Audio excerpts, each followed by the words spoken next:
Good afternoon, my dear students. Today we shall discuss about the another important concept, that is the truth, belief and reason. ಅವುಗಳಿಗಿರ್ತಕ್ಕಂತಹ ವ್ಯತ್ಯಾಸಗಳ ಬಗ್ಗೆ ಇವತ್ತು ತಿಳಿದುಕೊಳ್ಳೋಣ. ಇವತ್ತಿನ ತರಗತಿಯಲ್ಲಿ ಸತ್ಯ, ತಾರ್ಕಿಕತೆ ಮತ್ತು ನಂಬಿಕೆ ಇವುಗಳಿಗಿರುವಂಥ ಪರಸ್ಪರ ವ್ಯತ್ಯಾಸಗಳ ಬಗೆಗೆ ನಾವು ಇವತ್ತಿನ ತರಗತಿಯಲ್ಲಿ ಚರ್ಚಿಸೋಣ. ಈಗಾಗಲೇ ಹಿಂದಿನ ತರಗತಿಯಲ್ಲಿ ಸತ್ಯ ಮತ್ತು ನಂಬಿಕೆ ಹಾಗೂ ತಾರ್ಕಿಕತೆ ಎಂಬ ವಿಚಾರಗಳ ಬಗ್ಗೆ ಸಂಪೂರ್ಣವಾಗಿ ನಾವು ಈಗಾಗಲೇ ತಿಳಿದುಕೊಂಡಿದ್ದೇವೆ. ಅವುಗಳಿಗೆ ಸಂಬಂಧಪಟ್ಟಂತಹ ಕೆಲವು ಅಂಶಗಳನ್ನು ಕುರಿತು ಇರುವಂತಹ ವ್ಯತ್ಯಾಸಗಳ ಬಗೆಗೆ ತಿಳಿಯುವಂತಹ ಪ್ರಯತ್ನವನ್ನು ಮಾಡೋಣ. That is the differences between truth, belief and the rational. Already you are all aware about what is the concept of truth and what is the concept of the belief and what is the concept of the rational. In this class we have to know about, is there any differences between the truth and belief, and is there any differences between the truth and rational, and is there any differences between the truth and belief and rational. ಅವುಗಳ ಬಗ್ಗೆ ಇರುವಂಥ ವ್ಯತ್ಯಾಸಗಳನ್ನು ತಿಳಿದುಕೊಳ್ಳುವಂಥ ಒಂದು ಸಣ್ಣ ಪ್ರಯತ್ನವನ್ನು ಮಾಡೋಣ. Before going to that we have to know about the definitions of those concept. ಅವುಗಳಿಗಿಂತ ಮುಂಚಿತವಾಗಿ ನಾವು ಅದರ ಪರಿಕಲ್ಪನೆಯನ್ನು ಕುರಿತು ಸ್ವಲ್ಪ ಚರ್ಚೆ ಮಾಡುವಂಥ ಪ್ರಯತ್ನವನ್ನು ಮಾಡೋಣ. The definitions about the truth or belief. The points of distinction. ಅರ್ಥದಲ್ಲಿ ಇವುಗಳ ವ್ಯಾಖ್ಯಾನವನ್ನು ನೋಡೋದಾದರೆ, it is a speculation or assumption that a person or group of people keep in mind. It is not a proven thing. ಸಾಮಾನ್ಯವಾಗಿ ನಂಬಿಕೆ ಅನ್ನುವಂಥದ್ದು ಒಬ್ಬ ವ್ಯಕ್ತಿಯ ಮನಸ್ಥಿತಿ ಅಂತ ಆಗಲೇ ನಾವು ಹೇಳಿದ್ವಿ. ಆ ಮನಸ್ಥಿತಿಯಲ್ಲಿ ಇರುವಂಥ ಅಂಶಗಳು, ಇದನ್ನು ನಾವು ಪ್ರೂವ್ ಮಾಡಬೇಕು ಅನ್ನುವಂಥ ಕಾರಣಗಳಿಗಾಗಿ ಅಲ್ಲ. Then what is the definition of truth? It is something which can be justified with concrete or the scientific argument. ಸಾಮಾನ್ಯವಾಗಿ ಇದು ಒಂದು ನ್ಯಾಯವನ್ನು ಒದಗಿಸಿಕೊಡುವಂಥ ಒಂದು ಮೂರ್ತ ರೂಪದಲ್ಲಿರುವಂಥ ಒಂದು ಅಂಶಗಳು ಅಷ್ಟೇ, ಮೂರ್ತ ರೂಪದ ಒಂದು ಪ್ರಕ್ರಿಯೆಗಳು. That is called as the truth. This is the differences between the definitions regarding to the truth and also the belief. Okay, in the nature, let us see the nature. By nature belief it is a subjective. By nature the concept of belief it is in subjective, but the truth is the objective. It is in objective. ಸಾಮಾನ್ಯವಾಗಿ ನಂಬಿಕೆ ಒಂದು ವಿಷಯಕ್ಕೆ ಸಂಬಂಧಿಸಿದ್ದಾಗಿರುತ್ತದೆ, ಆದರೆ ಸತ್ಯವು ವಿಷಯ ವಸ್ತುವಿಗೆ ಸಂಬಂಧಿಸಿರುವಂಥ ಪ್ರಯತ್ನವನ್ನು ಮಾಡುತ್ತೆ. ಅಪ್ಲಿಕಬಿಲಿಟಿಗೆ ಬಂದರೆ, ಅಪ್ಲಿಕಬಿಲಿಟಿಲಿ ಡಿಫರೆನ್ಸಸ್ ನೋಡೋದಾದರೆ, it applies at personal level.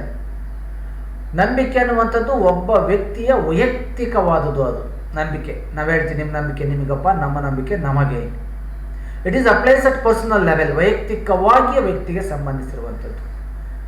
But truth is not only meant for a person. ನೀನು ಸತ್ಯವಂತ ಆಗಿದ್ರೆ ನಂಬಲ್ಲ ಅವನು, ಆದರೆ ಜಗತ್ತಿಗೆ ಅದು ಗೊತ್ತಾಗಬೇಕು.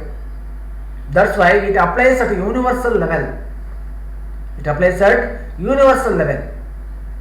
ಹಾಗಾಗಿ ಇದು ಒಂದು ಸಾರ್ವತ್ರಿಕವಾದುದು, ಪ್ರಾಪಂಚಿಕ ಮಟ್ಟದಲ್ಲಿ ಬೆಲೆ ಇರುವಂಥದ್ದು. It is based on thought. Beliefs always based on thoughts. Beliefs based on information which we have accumulated and stored in our brains. ಸಾಮಾನ್ಯವಾಗಿ ನಂಬಿಕೆಗಳು ನನ್ನ ಹತ್ತಿರ ಇರುವಂಥದ್ದು, ನನ್ನ ಬಳಿ ಇರುವಂಥದ್ದು, ಅಕ್ಯುಮುಲೇಟ್ ಆಗಿರುವ, ಸಂಗ್ರಹವಾಗಿರುವಂಥದ್ದು. But truth is based on different ways of knowledge, such as language, perception, reason, knowledge, etc. Truth is always based on the different ways ಆದರೆ ಸತ್ಯವನ್ನು ವಿವಿಧ ಆಯಾಮಗಳ ಮುಖೇನ ನಾವು ಪತ್ತೆ ಹಚ್ಚಲಿಕ್ಕೆ ಸಾಧ್ಯತೆ ಆಗುತ್ತೆ. ಪತ್ತೆ ಹಚ್ಚಬೇಕು, ಹಚ್ಚುವಂಥ ಪ್ರಯತ್ನ ಕೂಡ ಅದರಲ್ಲಿ ನಡೆಯುತ್ತೆ. That is called as the truth. This is the differences based on the thoughts and also it is the based on the different ways. ಸಾಮಾನ್ಯವಾಗಿ ಎರಡು ವ್ಯತ್ಯಾಸಗಳಲ್ಲಿ ನಾವು ಅಂಶಗಳನ್ನು ನೋಡುವಂಥ ಪ್ರಯತ್ನವನ್ನು ಮಾಡ್ತೀವಿ. Then faith and belief. Already in the last slides we have learned about the belief and truth, but here we have to know about the faith and belief. ಸಾಮಾನ್ಯವಾಗಿ ಎರಡು faith ಮತ್ತು ಬಿಲೀಫ್ ಇರುವಂಥ ವ್ಯತ್ಯಾಸಗಳು ಒಂದೇ, ಅದಕ್ಕಾಗಿ ನಮಗೆ ಆ ವ್ಯತ್ಯಾಸವನ್ನು ಕೊಡ್ತಾ ಇದ್ದೀನಿ ಅಷ್ಟೇ, ಅವು ಕಡೆ ಇರುವಂಥ ವ್ಯತ್ಯಾಸಗಳು. Then distinction between the reason and belief. ಸಾಮಾನ್ಯವಾಗಿ ಕಾರಣ ಅಥವಾ ವಿವೇಚನೆ ಅಥವಾ ತಾರ್ಕಿಕತೆ, ತರ್ಕವಾದ ಮತ್ತು ನಂಬಿಕೆಗಿರುವಂಥ ವ್ಯತ್ಯಾಸಗಳು. Reason always associate with the psychological components.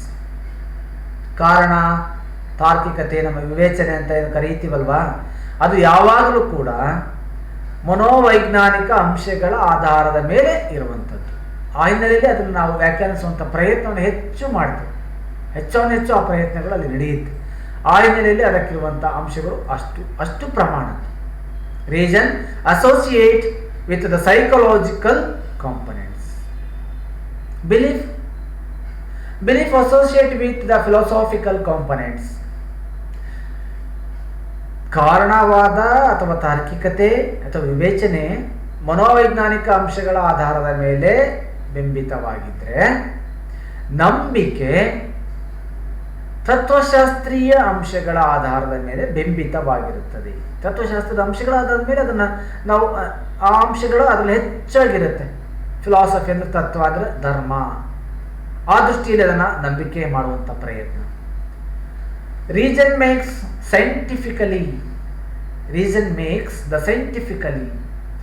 ಆದರೆ ಕಾರಣವಾದಗಳನ್ನು ಇದೆಯಲ್ಲ, ಅದು ವೈಜ್ಞಾನಿಕವಾಗಿ ನಾವು ತರ್ಕ ಮಾಡಬೇಕಾಗತ್ತೆ. ವೈಜ್ಞಾನಿಕವಾದ ಅಂಶಗಳನ್ನು ಅವರ ಎದುರು ಪ್ರಸ್ತುತಪಡಿಸಬೇಕಾಗುತ್ತೆ. Reason makes the scientifically, but belief makes not scientifically. ಆದರೆ ನಂಬಿಕೆಗಳು ವೈಜ್ಞಾನಿಕವಾದವುಗಳಲ್ಲ. ನಾನು ನಂಬಿದರೆ ಇನ್ನೊಬ್ರು ಯಾರು ನಂಬಲಿಕ್ಕೆ ಸಾಧ್ಯತೆ ಇಲ್ಲ, ನಾವು ನಂಬಿದರೆ ನೀವು ನಂಬಲಿಕ್ಕೆ ಸಾಧ್ಯತೆ ಇಲ್ಲ, ಅಥವಾ ತಂದೆ ನಂಬಿದ್ದನ್ನು ಮಗ ನಂಬಬೇಕು ಅಂತ ಇಲ್ಲ.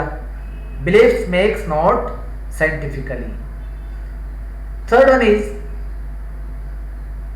Reason try to create new one. ಕಾರಣವಾದ ಇದೆಯಲ್ಲ, ಅದು ಹೊಸದನ್ನು ಸೃಷ್ಟಿ ಮಾಡಲು ಪ್ರಯತ್ನ ಮಾಡ್ತಾ ಇರುತ್ತೆ. ಯಾವಾಗಾದರೂ ಕೂಡ ಅಷ್ಟೇ, ಹೊಸತನವನ್ನು ಪ್ರಯತ್ನಿಸುವಂಥ ಪ್ರಯತ್ನದ ಹಾದಿಯಲ್ಲಿ ಅದಿರುತ್ತೆ. Reason try to create the new one, but belief gives the confidence while create new one. ನಂಬಿಕೆ ಇದ್ದರೆ ಹೊಸದನ್ನು ಸೃಷ್ಟಿ ಮಾಡಕ್ಕೆ ಹೋಗ್ತೀವಿ. ನನ್ನಿಂದ ಅದು ಸಾಧ್ಯ ಅಂತ ಹೇಳಲಿಕ್ಕೆ ಹೊರಟಾಗ ಮಾತ್ರ ನಾವು ಹೊಸದನ್ನು ಸೃಷ್ಟಿ ಮಾಡೋದಕ್ಕೆ ಪ್ರಯತ್ನ ಮಾಡ್ತೀವಿ. That's why the belief always gives the confidence while create new one. ಯಾವಾಗಲಾದರೂ ನಾವು ಹೊಸದನ್ನು ಸೃಷ್ಟಿ ಮಾಡಲಿಕ್ಕೆ ಹೊರಟಾಗ ನಮ್ಮಲ್ಲಿ ಆತ್ಮಬಲವನ್ನು, ನಂಬಿಕೆಯನ್ನು ಮತ್ತು ಆತ್ಮವಿಶ್ವಾಸವನ್ನು ಬೆಳೆಸುವಂಥದ್ದು ಯಾವುದು? ನಂಬಿಕೆ. ಹಾಗಾಗಿ it is always depend upon the reasons. Belief always depend upon the reasons, but reason not always depend upon the belief. ಆ ನಂಬಿಕೆಯನ್ನೇ ಪ್ರೂವ್ ಮಾಡ್ಬೋದು, ಮಾಡದೇ ಇದ್ರೆ ಇರ್ಬೋದು. ಬಟ್ ಅದು ನಂಬಿಕೆಗಳೇನು ಅನಿಸ್ಕೊಳ್ಳುತ್ತೆ, ಅದು ಸತ್ಯ, ಅದೇ ಸತ್ಯ ಅಂಥೇಳಿ ಅದು ಪ್ರೂವ್ ಮಾಡುವಂಥ ಪ್ರಯತ್ನದಲ್ಲೇ ಇರುತ್ತೆ. ಅದನ್ನೇ ಅವರು ವಾದ ಮಾಡ್ಕೊಳ್ತಾನೆ ಇರ್ತಾರೆ. ಆ ಹಿನ್ನೆಲೆಯಲ್ಲಿ ಆ ಪ್ರಯತ್ನಗಳು ಸಾಗ್ತಾನೆ ಇರುತ್ತೆ. Okay, let us see the differences between belief, truth and reason. Simple ಆಗಿ ಒಂದು ಕೋಟ್ ನೋಡೋಣ. ಮೂರಕ್ಕೂ ಇರುವಂಥ ವ್ಯತ್ಯಾಸಗಳು ಏನು, ನಂಬಿಕೆ, ನಿಜ ಮತ್ತು ಈ ಕಾರಣವಾದಗಳಿಗಿರುವಂಥ ವ್ಯತ್ಯಾಸಗಳು ಅಥವಾ ಸಂಬಂಧಗಳು ಏನು ಅನ್ನೋದನ್ನು ಕೂಡ ನೋಡೋಣ. Belief is a speculation or assumption that a person or group of people keep in mind. It always the keep in mind. ಸಾಮಾನ್ಯ ದೃಷ್ಟಿಯಲ್ಲಿ ಒಬ್ಬ ವ್ಯಕ್ತಿ ತನ್ನ ಮನಸ್ಥಿತಿಯನ್ನು ಹೊಂದಿರುವಂಥ ಮನಸ್ಥಿತಿ, ಅದು ತಾನು ಇಟ್ಕೊಂಡಿರುವಂಥ ಮಾನಸಿಕ ಕಲ್ಪನೆಗಳು, ಅವನ ದೃಷ್ಟಿಯಲ್ಲಿರುವಂತಹ ವಿಚಾರಗಳು, ಆ ವಿಚಾರಗಳು ಅಥವಾ ಒಂದು ಗುಂಪಿನ ನಿರ್ಧಾರಗಳು, ಒಂದು ಗುಂಪಿನ ಮನಸ್ಥಿತಿಗಳು, ಆ ಮನಸ್ಥಿತಿಗಳು ಅವುಗಳ ಹಿನ್ನೆಲೆಯಲ್ಲಿ ಅದು ವ್ಯಾಖ್ಯಾನಿಸಿಕೊಂಡಿರುತ್ತೆ. And it is not a proven thing, though it may be true or not. ನಮ್ಮ ನಂಬಿಕೆಗಳಿದಾವಲ್ಲ, ಅದು ಪ್ರೂವ್ ಮಾಡಲಿಕ್ಕೆ ಯಾರೂ ಅವಕಾಶಗಳನ್ನ ಕೊಡೋಲ್ಲ. ಸತ್ಯ ಇರ್ಬೋದು, ಇಲ್ಲದೇ ಇರ್ಬೋದು. ಸತ್ಯನ ಹೇಗೆ ತೋರಿಸು, ಇದು ಸುಳ್ಳ ಆದರೆ ಹೇಗೆ ತೋರಿಸು? No, there is no chance to prove. There is no chance to prove. ಯಾಕೆ ಅಂದರೆ ಒಂದು ಸತ್ಯ, ಒಂದು ನಂಬಿಕೆ ನಿಜನ ಅಥವಾ ಸುಳ್ಳ ಎಂದು ನಂಬಲಿಕ್ಕೆ ಅದು ಸಾಧನೆ ಮಾಡಲಿಕ್ಕೆ ಸಾಧ್ಯತೆ ಆಗೋದಿಲ್ಲ. Then second thing is truth. It is the truth. It is something which can be justified with concrete or scientific argument. It is just concrete or the scientific argument. ಸಾಮಾನ್ಯವಾದ ದೃಷ್ಟಿಯಲ್ಲಿ ಇದೇನಾಗುತ್ತೆ, ಮೂರ್ತ ಸ್ವರೂಪದ ಅಂಶಗಳು. ರೀಸನ್ ಅಷ್ಟೇ, ತಾರ್ಕಿಕ ದೃಷ್ಟಿಯಲ್ಲಿ ಕೂಡ ಅದು ರೀಸನ್ ಆಗಿರುವಂಥದ್ದನ್ನು ಕೂಡ ನಾವು ನೋಡಲಿಕ್ಕೆ ಸಾಧ್ಯತೆ ಆಗುತ್ತೆ. ತಾರ್ಕಿಕತೆಯು ಕಾರಣ ಮತ್ತು ಪರಿಣಾಮಗಳಿಗೆ ಸಂಬಂಧಿಸಿರುವಂಥದ್ದು. ನೀವಾಗಲೇ ನೋಡಿರೋ ಹಾಗೆ ತಾರ್ಕಿಕತೆ ಕಾರಣ ಮತ್ತು ಪರಿಣಾಮಗಳಿಗೆ ಸಂಬಂಧಪಟ್ಟಂಥ ಒಂದು ವಿಷಯ ವಸ್ತುವಾಗಿದೆ. ನಂಬಿಕೆಯು ವ್ಯಕ್ತಿಯ ಮನಸ್ಥಿತಿಗೆ ಸಂಬಂಧಪಟ್ಟಂಥ ಒಂದು ವಿಚಾರವಾಗಿದೆ. ಸತ್ಯವು ಸಂದರ್ಭದ ಕಾರಣಕ್ಕನುಗುಣವಾಗಿರುವಂಥದ್ದು, ಸಂದರ್ಭದ ದೃಢೀಕರಣಕ್ಕೆ ಸಂಬಂಧಿಸಿರುವಂಥದ್ದಾಗಿದೆ. ತಾರ್ಕಿಕತೆಯು ಜ್ಞಾನ ಆಧಾರಿತವಾದುದು. It is based on the knowledge. ನಂಬಿಕೆಯು ಪೂರ್ವಪರ ಕಾರ್ಯಗಳಿಗೆ ಆಧಾರಿತವಾದ ಅರ್ಥದಲ್ಲಿ ನಾವು ನೋಡಿದ್ದೀವಿ, ನೇಚರಲ್ಲಿ ನೋಡಿದ್ವಲ್ವಾ, ಆ ನೇಚರ್ಗಳನ್ನೇ ಡಿಫರೆನ್ಸಸ್ ಅನ್ನು ಬರೀಬೋದು ನೀವು. ಬಿಲೀಫ್ ನೇಚರು, ಟ್ರುತ್ ನೇಚರು ಮತ್ತು ರೀಸನ್ ನೇಚರ್ ಅಥವಾ ಕ್ಯಾರೆಕ್ಟರಿಸ್ಟಿಕ್ಸ್ ಇದೆಯಲ್ಲ, ಅವುಗಳನ್ನೇ ನಾವು ಆ ವ್ಯತ್ಯಾಸಗಳನ್ನಾಗಿ ತೆಗೆದುಕೊಂಡು ಬರೆಯುವಂಥ ಪ್ರಯತ್ನ ಕೂಡ ಮಾಡಬಹುದು. ಸತ್ಯವು ನೈಜತೆಯ ಅನುಭವ. ಸಾಮಾನ್ಯವಾಗಿ ಇದು it is based on the real experiences. ಆ ಹಿನ್ನೆಲೆಯಲ್ಲಿ ಆ ಪ್ರಯತ್ನಗಳನ್ನು ಕೂಡ ನೋಡ್ತಾರೆ. ತಾರ್ಕಿಕತೆಯು ಪರಿಸ್ಥಿತಿಯ ಧನಾತ್ಮಕತೆ ಮತ್ತು ಋಣಾತ್ಮಕತೆಯ ಅಂಶದ ಪ್ರಭಾವ ಆಗಿರುತ್ತೆ. It is the influence of the negative and positive situations of the environment. ಸಾಮಾನ್ಯವಾಗಿ ನಾವು ಈ ತರ್ಕ ಮಾಡೋಕ್ಕೆ ಹೋದರೆ ಆ ಪರಿಸ್ಥಿತಿಯಲ್ಲಿ ಋಣಾತ್ಮಕವಾಗಿದ್ದಾಗ ಅಂಶಗಳು ಬರೋ ರೀತಿ ಬೇರೆ, ಧನಾತ್ಮಕವಾಗಿದ್ದಾಗ ಅದಕ್ಕೆ ಸಿಗುವಂಥ ಅಂಶಗಳು ಬೇರೆ ಬೇರೆ. ನೀವೇನಾದರೂ ಚರ್ಚೆ ಮಾಡ್ಕೊಳ್ಳಿ, ಎಲ್ಲರ ಅಂಶಗಳು ಧನಾತ್ಮಕವಾಗಿದ್ರೆ ಬರುವಂಥ ರಿಸಲ್ಟೇ ಬೇರೆ, ಆದರೆ ಎಲ್ಲರ ಭಾವನೆಗಳು ಋಣಾತ್ಮಕವಾಗಿದ್ರೆ ಬರುವಂಥ ಅಂಶಗಳೇ ಬೇರೆ ಆಗಿರುತ್ತೆ. ಹಾಗಾಗಿ ನಂಬಿಕೆಯು ಧನಾತ್ಮಕ ಕಲ್ಪನಾತೀತ ಅಂಶ, ಟ್ರುತ್ ಬಿಲೀಫ್ ಯಾವುದಾದ್ರೂ ಕೂಡ ಆ ದೃಷ್ಟಿ ಇಟ್ಕೊಂಡು ಕೂಡ ನಾವು ನೋಡುವಂಥ ಪ್ರಯತ್ನವನ್ನು ಮಾಡ್ತೇವೆ. ಆದರೆ ಸತ್ಯವು ಮೂರ್ತ ಅಂಶಗಳ ಆಧಾರಿತ ಅಂಶಗಳು, ಮೂರ್ತವಾಗಿರುವಂಥ ಅಂಶಗಳನ್ನು ಆಧಾರ ಇಟ್ಕೊಂಡು ಹೇಳುವಂಥ ಪ್ರಯತ್ನ ಅದು ಮಾಡುತ್ತೆ. ಹಾಗಾಗಿ ಸತ್ಯವು ಒಂದು ದೃಷ್ಟಿ, ನಂಬಿಕೆಯು ಕೂಡ ವ್ಯಕ್ತಿಯ ಸಾಂದರ್ಭಿಕ ಅಭಿಪ್ರಾಯ. ಅದು ವ್ಯಕ್ತಿ ತನ್ನ ಸಂದರ್ಭಕ್ಕನುಗುಣವಾಗಿ ತನ್ನ ಮಂಡನೆಗಳನ್ನು ಆತ ಮಾಡ್ಬೋದು. ಸಾಂದರ್ಭಿಕ ಅಭಿಪ್ರಾಯಗಳು ಅದು ಬೇರೆ ಯಾವ ದೃಷ್ಟಿಯಲ್ಲೂ ಕೂಡ ಬರೋದಿಲ್ಲ. ಆದರೆ ತಾರ್ಕಿಕತೆಯು ವ್ಯಕ್ತಿಯ ವೈಯಕ್ತಿಕ ಅಭಿಪ್ರಾಯ. ಅದು ತಾರ್ಕಿಕತೆ ನೋಡೋದಾದ್ರೆ ನಾವು ವ್ಯಕ್ತಿಯ ವೈಯಕ್ತಿಕ ಅಭಿಪ್ರಾಯ ಆಗಿರುತ್ತೆ. ಆದರೆ ನಂಬಿಕೆ ವ್ಯಕ್ತಿಯ ಮೂಲ ಸ್ಥಿತಿ ಆಧಾರಿತ ಅಥವಾ ಸಾಂದರ್ಭಿಕ ಅಭಿಪ್ರಾಯ. ಅದು ವ್ಯಕ್ತಿ ಆ ನಂಬಿಕೆಯ ಸಂದರ್ಭಕ್ಕನುಗುಣವಾಗಿ ಮಾತ್ರ ಹೇಳಿರ್ತಾನಷ್ಟೇ, ಅದನ್ನು ಆಮೇಲೆ ಬೇಕಾದ್ರೆ ಬದಲಾವಣೆ ಮಾಡಿಕೊಡ್ಬೋದು ಅಲ್ವಾ. ಆ ದೃಷ್ಟಿಯಲ್ಲಿ ಅವನ ಪ್ರಯತ್ನಗಳು ನಡೆಯುತ್ತೆ. ಆ ಹಿನ್ನೆಲೆಯಲ್ಲಿ ಆ ಪ್ರಯತ್ನಗಳನ್ನು ಅವರು ಭಾಳಷ್ಟು ಸಂದರ್ಭದಲ್ಲಿ ಕೂಡ ಅದನ್ನು ಮಾಡ್ತಾರೆ. ತಾರ್ಕಿಕತೆ ಒಂದು ನಿರ್ದಿಷ್ಟ ಆಂತರಿಕ ಅಂಶಗಳ ಆಧಾರಿತವಾಗಿರುತ್ತೆ. ಸಾಮಾನ್ಯವಾದ ದೃಷ್ಟಿ ನೋಡಿದ್ರೆ ಒಂದು ತಾರ್ಕಿಕ ಪರಿಕಲ್ಪನೆಗಳು ಬೇರೆ ಬೇರೆ ದೃಷ್ಟಿಯಲ್ಲಿ ನೋಡೋದಾದರೆ ಅವೆಲ್ಲ ಅಂಶಗಳು ಕೂಡ ತಾರ್ಕಿಕ ಅಂಶಗಳ ಒಂದು ನಿರ್ದಿಷ್ಟ ಅಂಶಗಳ ಆಧಾರಿತವಾಗಿರುವಂಥದ್ದು. ನಂಬಿಕೆ ವ್ಯಕ್ತಿಯ ಮೂಲ ಸ್ಥಿತಿ. ಅದು belief is the mental state or basic state of the human being. ಅವನ ದೃಷ್ಟಿಯಲ್ಲಿ ಇಟ್ಕೊಂಡು ಅದು ಆ ಸತ್ಯವನ್ನು ಮಾಡುವಂಥ ಪ್ರಯತ್ನ.